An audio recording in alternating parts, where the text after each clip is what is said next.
Zika vírus.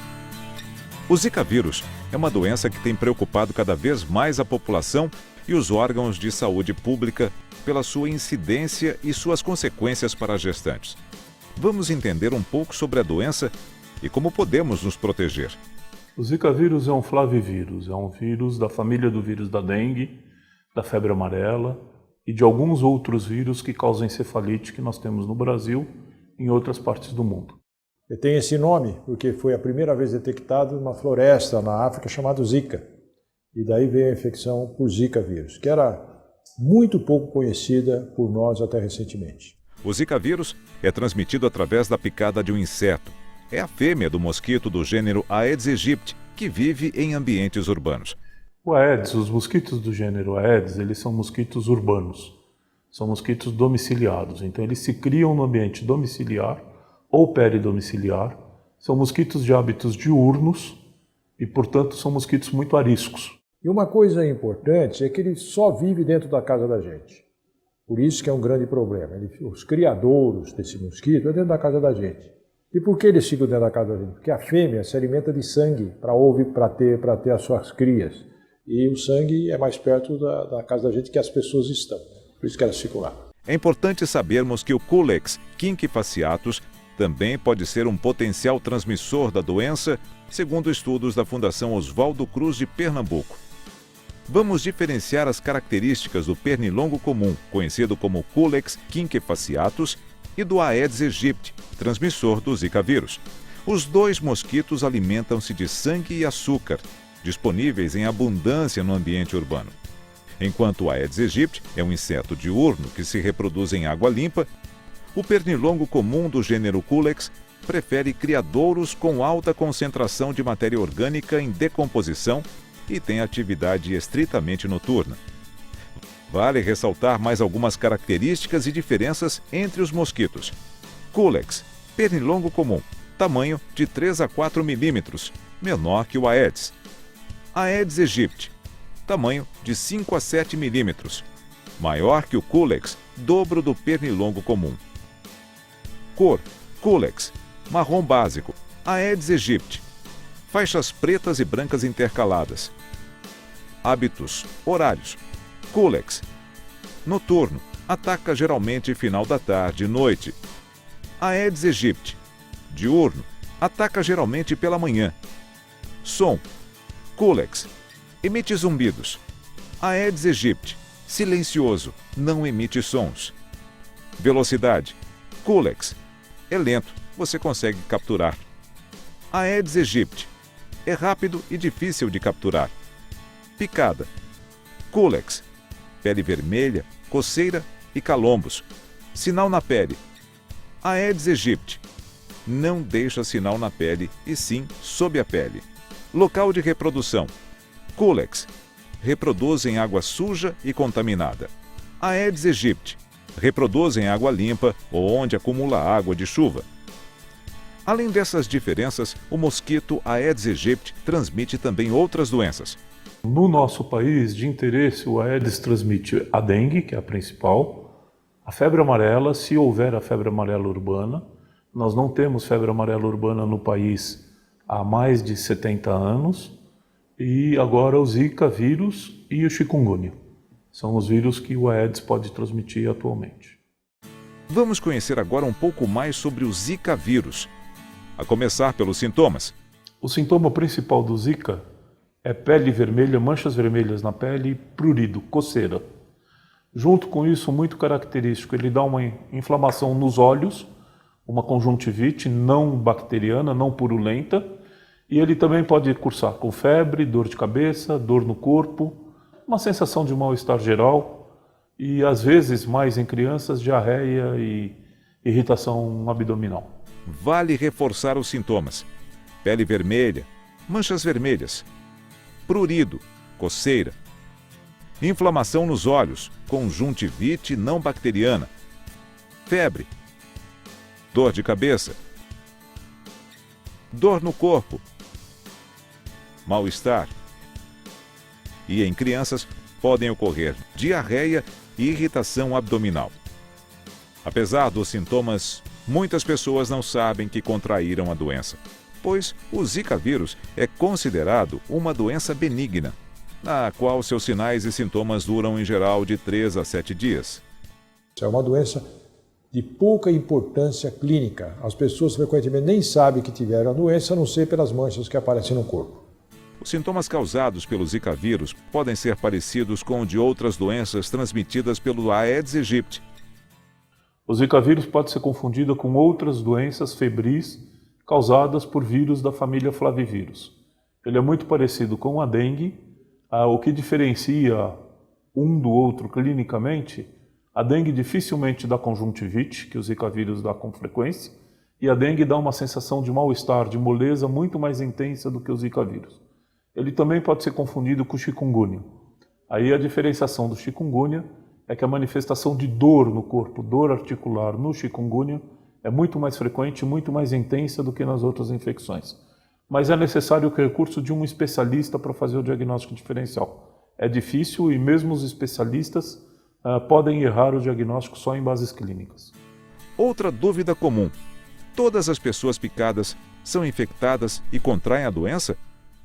O que acontece é que todas as pessoas picadas provavelmente vão desenvolver a infecção, mas não obrigatoriamente vão ter clinicamente a doença. Por exemplo, hoje nós sabemos que Zika, que é uma doença que tem poucos sintomas clínicos, 80% das pessoas nem sabem que tiveram Zika. A gente vai saber isso com sorologia. Mas isso acontece com todas as doenças. Quando você tem um quadro clínico, olha, tem o dengue típico, significa que muitas pessoas tiveram dengue e nem souberam que tiveram dengue. Então é importante a gente explicar o seguinte: o mosquito não infectado, a fêmea do Aedes não infectado, ela se infecta quando pica um indivíduo agudamente doente, que tem o vírus em circulação na corrente sanguínea. Uma vez ela se infectando, ela precisa de um tempo, que a gente chama de período de incubação extrínseco no mosquito, que varia de 1 semana a 10 dias, para que ela se torne infectante. Após esse período, essa fêmea infectante, ao picar um humano suscetível à doença, pode transmitir a doença. Ninguém sabe exatamente qual é a proporção dos indivíduos picados que vão desenvolver a doença. Se estima entre 10% e 30%. O Zika vírus pode acometer qualquer pessoa, mas existem grupos de risco que merecem ter mais cuidado. Com relação à Zika, ela não é uma doença grave, muito menos grave que dengue, por exemplo. Porém, os grupos de risco são aqueles que ela pode causar problemas maiores. Por exemplo, a gestante, que vai causar um problema para o feto, para a criança que nasce.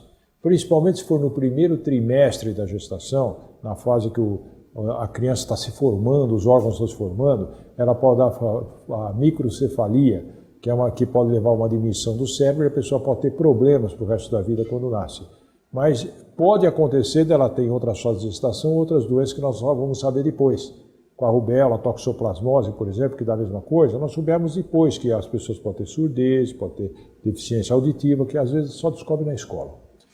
Para o indivíduo, a gravidade é muito pequena, só geralmente para gestantes. Outra dúvida frequente é se existem exames que comprovem o diagnóstico da doença. É assim, hoje como a doença existe há muito pouco tempo no mundo, reconhecida de forma epidêmica, então nós não temos testes laboratoriais muito eficazes que demonstram Zika, como nós temos já para dengue, como até temos para chikungunya. Estão sendo desenvolvidos agora. O que nós temos para Zika hoje é um exame que é chamado PCR, que é a base de proteína, que pega fragmentos do vírus. Então, que você só tem a positividade na fase aguda da doença. Por exemplo, na hora que o indivíduo está tendo dengue, a Zika, você vai fazer o teste do PCR e vai dar positivo. Agora, quando ele já teve algum tempo atrás, você já não vê mais. E principalmente, se você fala que uma criança teve Zika congênito, se você vai fazer na criança quando nasce, já não dá mais, porque ele só pega quando o vírus está circulando. Então, por isso é necessário fazer outros testes que estão sendo agora confeccionados, e chamado ELISA, que é sorologia, que nós vamos ter isso rapidamente, provavelmente em 1 a 2 meses. Agora vamos conhecer as principais complicações que o Zika vírus pode ocasionar. A começar pela síndrome de Guillain-Barré. O que acontece em alguns casos, poucos, o que se percebeu? É que você começou a apresentar um número da síndrome de Guillain-Barré, que é uma paralisia flácida, uma paralisia ascendente, que que aconteceu nos lugares onde estava acontecendo Zika. Então se percebeu que ela podia dar síndrome de Guillain-Barré. São poucos casos, raros, e na grande maioria dos casos a evolução é favorável. A pessoa tem um quadro de paralisia e volta ao normal depois de algum tempo. Em poucos casos pode ser mais grave. Essa é uma complicação prevista e rara que pode acontecer com Zika. A complicação mais grave que o Zika vírus pode causar é a microcefalia em fetos. Microcefalia é uma consequência, no concepto, no feto, da mãe que teve a infecção por Zika durante a gestação. A mãe pegou essa infecção através da picada do inseto. Fala-se em microcefalia toda vez que o perímetro craniano é menor do que o normal. Nós temos que entender que o crescimento da cabeça depende do crescimento do conteúdo. O conteúdo é o sistema nervoso central, é o encéfalo. Então, quando existe microcefalia, por um ou outro motivo, é porque está havendo um menor crescimento do encéfalo, com consequências que isso possa ter. Existe um período vulnerável durante a gestação que a mulher deve redobrar os cuidados. Nós sabemos que o ser humano cresce muito mais no início da vida do que em outros períodos. A mesma coisa acontece em todas as células do corpo e, logicamente, com o sistema nervoso central também. Dessa maneira, o período mais vulnerável da criança a ser atingida por qualquer infecção que possa levar ao aparecimento de microcefalia são os primeiros meses da gestação. Quanto menor a criança, mais grave o problema pode se tornar. A microcefalia pode levar ao óbito? Nós devemos entender a microcefalia, então, como uma questão de menor substância no encéfalo. Então, existem alterações que vão levar a maior ou menor consequência, dependendo de onde elas se estabelecem. Existem várias situações que fazem com que o portador de microcefalia, pelas lesões cerebrais que apresente, ele possa ter dificuldade de cognição, ele possa ter dificuldade visual, ele possa apresentar convulsões, enfim, uma série de consequências decorrentes das lesões do sistema nervoso central. Quando existe uma lesão muito grande, que é incompatível com a vida, a criança vai a óbito, mas não em função da microcefalia, e sim em função da causa ou da doença que causou essa microcefalia. Vamos entender como é feita a identificação da microcefalia no bebê. O diagnóstico de microcefalia é feito pela medida do perímetro cefálico. Medida do perímetro cefálico é uma fita métrica passando pelo meio da testa e pela parte posterior da cabeça. Isso pode ser feito já ao nascimento. A medida mínima aceitável é 33 centímetros. Toda medida igual ou menor do que 32 centímetros de perímetro é considerada microcefalia.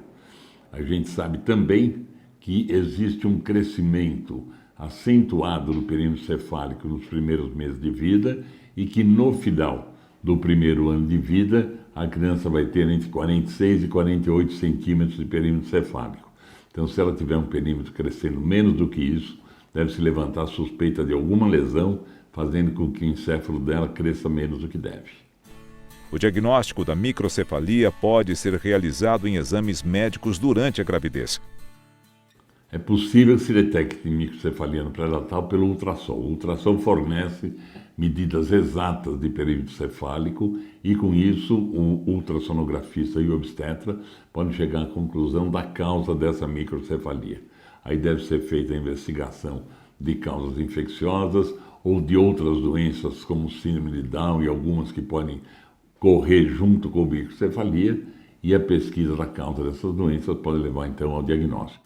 Vale esclarecer se existe ou não tratamento para microcefalia. Como a microcefalia não é uma doença em si, mas a consequência de várias doenças, entre as quais o Zika vírus, não há um tratamento para a microcefalia. Pode haver um tratamento para a doença que originou a microcefalia. De qualquer maneira, o portador de microcefalia, sendo alguém que tem uma lesão do seu sistema nervoso central, se beneficia muito de tratamentos de suporte, de fisioterapia, de estímulo, enfim, de um acompanhamento que faça com que ele possa realizar todas as suas potencialidades. No período gestacional, A mulher deve redobrar os cuidados para evitar a picada do mosquito. Vamos ver uma orientação. A gestante precisa ter cuidados especiais se tiver numa região que está acontecendo Zika. Como o Zika pode causar problemas mesmo, como microcefalia na sua criança, ela precisa se proteger contra a picada do Aedes aegypti. E como eu me protejo com a picada do Aedes aegypti? A primeira coisa é usar roupa. O Aedes ele não pica muito acima de 1 metro, até 1 metro. Então onde ele vai picar? Nas pernas das pessoas. Então as mulheres têm que usar calça comprida. As mulheres têm que usar meias, não é de sandália. Tem que usar sapato com meia e calça comprida. Aí a proteção já é muito boa para evitar Zika. Segundo, repelente.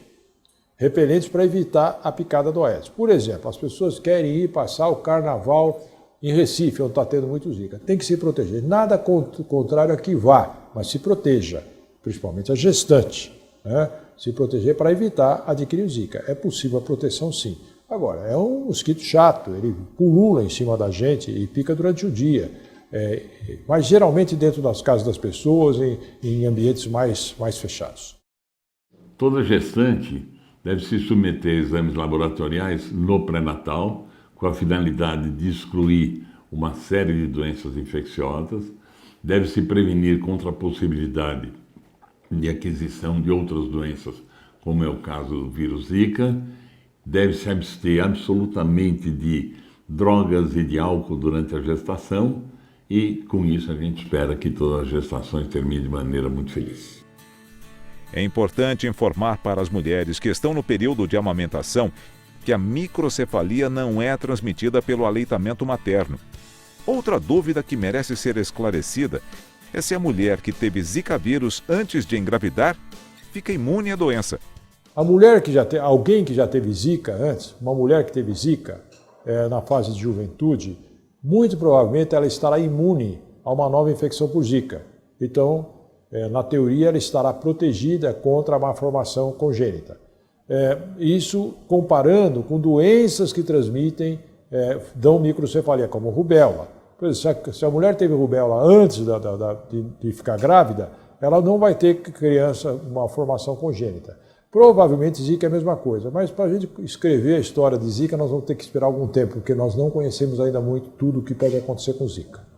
O Zika vírus nunca foi estudado nesse sentido, mas não tem por que ele ser diferente dos vírus com os quais ele é relacionado. Então o que se admite hoje é que uma vez infectada e passada a doença aguda, você vai ter uma imunidade que é protetora e duradoura. Atenção! Quem teve Zika vírus não está imune às outras doenças transmitidas pelo Aedes aegypti, tais como dengue e febre chikungunya. A pessoa que já teve uma doença dessas arboviroses, a Zika, por exemplo, ela pode adquirir dengue, e não só o dengue, os 4 sorotipos de dengue, e pode adquirir chikungunya também. E a mesma coisa vale para as outras. Você teve dengue, você pode pegar os outros 3 tipos de dengue, Zika e chikungunya. Não existe imunidade cruzada por um tempo prolongado. Agora vamos saber se é possível tratar o Zika vírus. Não existe um tratamento específico.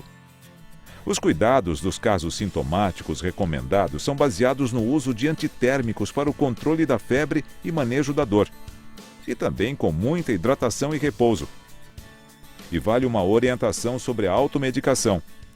É muito importante em todas essas doenças que não se faça automedicação.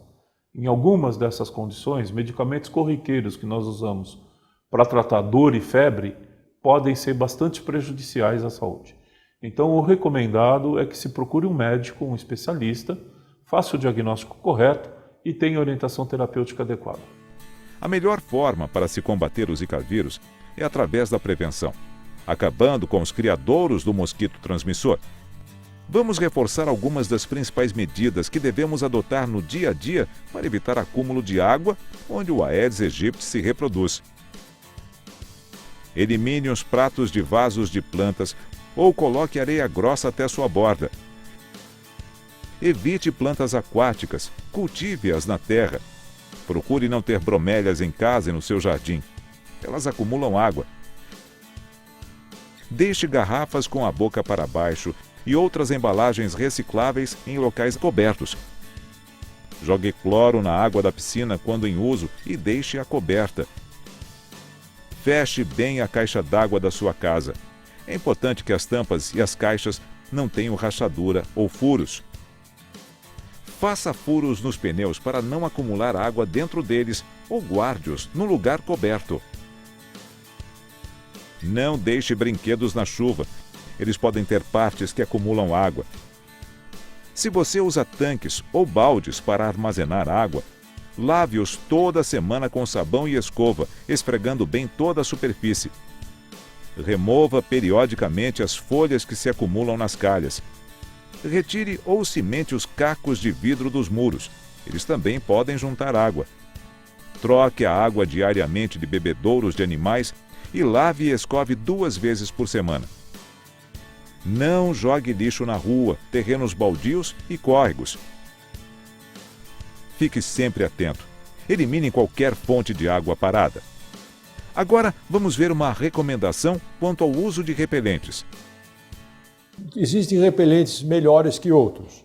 Os repelentes indicados, que são vamos dizer, apoiados pela Anvisa, que a Anvisa liberou, eles são na base de icaridina e DEET. São os repelentes de melhor eficácia e maior durabilidade.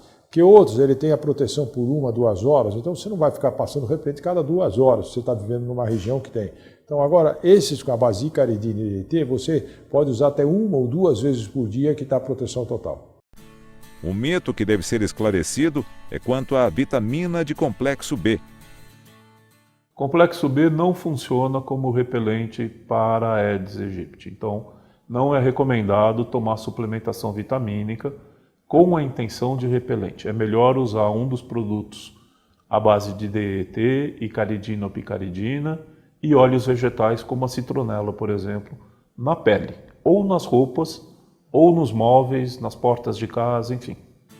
O Zika vírus vem sendo pesquisado e estudado no mundo todo, mas ainda não possui imunização através de vacina. Não existe vacina contra o Zika vírus. O Zika vírus é um vírus que ele já é conhecido, ele é identificado, mas ele nunca causou doença de magnitude importante, a não ser no final do ano passado para cá, com essa epidemia de microcefalia, que está sendo atribuída ou associada ao vírus. As vacinas estão sendo pesquisadas nesse momento, mas não existe nenhuma previsão de uma vacina disponível em 3 a 5 anos, pelo menos. Se você quiser saber mais informações sobre Zika vírus, anote algumas dicas. Superintendência de Controle de Endemias, SUSEM. Telefone 11 3311 1100. Site www.sucem.sp.gov.br. Coordenação Geral do Programa Nacional de Controle da Dengue, 61 3315 2755. Coordenação de Vigilância em Saúde, Covisa, www.prefeitura.sp.gov.br/Covisa. Centro de Vigilância Sanitária de São Paulo, www.cvs.saude.sp.gov.br. Disque Saúde Ministério da Saúde, 0800 61 1997. Faculdade de Medicina da Universidade de São Paulo, www.fm.usp.br. Universidade Federal de São Paulo, Unifesp, www.unifesp.br. Sociedade Brasileira de Pediatria, www.sbp.com.br. É importante saber que a Zika não é uma doença grave. É muito menos grave que dengue, por exemplo. O que preocupa na Zika é a possibilidade de transmitir para uma gestante e aí causar uma malformação fetal. Mas apesar de não ser uma doença grave, o Aedes aegypti que transmite Zika também transmite dengue e também transmite chikungunya. Por isso é importante não permitir que o Aedes fique dentro da nossa casa. O que cada um de nós tem que fazer é verificar o seu ambiente domiciliar e o seu ambiente peridomiciliar, o ambiente por onde transita na cidade, no seu local de trabalho, e eliminar toda a coleção de água parada. Como vimos, o combate à Zika requer uma união de esforços, empenho e providências por parte do governo e da sociedade.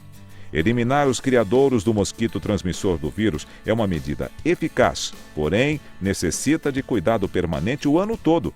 Não deixe o Aedes aegypti fazer mais estragos. Alerte também o amigo, o vizinho, a sua comunidade. Faça a sua parte.